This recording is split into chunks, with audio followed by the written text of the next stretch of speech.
Documentary about Supreme Court Justice Clarence Thomas explores his life, his faith, and his path toward conservative ideals.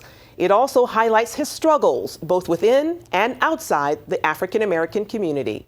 I will nominate Judge Clarence Thomas to serve as Associate Justice of the United States Supreme Court. Created equal, Clarence Thomas, in his own words, goes back to Thomas's childhood in the segregated South and his transition from a Black Panther to conservative ideals. The film also showcases his contentious Supreme Court nomination. That's when all heck broke loose. Judge Thomas began to use work situations to discuss sex.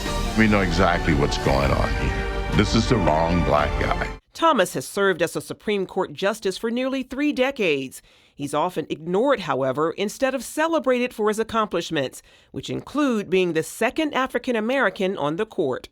Ken Blackwell of the Family Research Council addressed the issue recently in USA Today, writing, "Don't forget Justice Clarence Thomas in Black History Month celebrations." In this time where you have to be politically correct, you have to adopt the language and the worldview of the left, Clarence Thomas does none of that.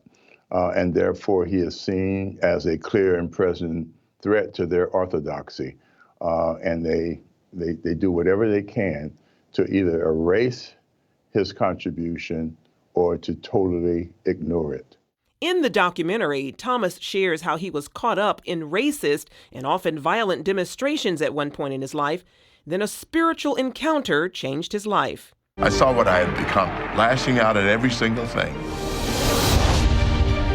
And then I asked God that if you take anger out of my heart, I'll never hate again.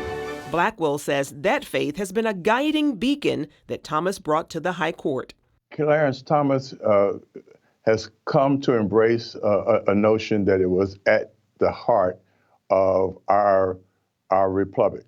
And that is that our basic freedoms are gifts from God. He understands that, it is the human conscience which is at the heart of our individualism, and protecting the freedom of the human conscience, protecting religious liberty, protecting the centrality of God in the life of our nation is Clarence's gift. For that reason, Justice Thomas is more than worthy to be honored now and for years to come. Charlene Aaron, CBN News.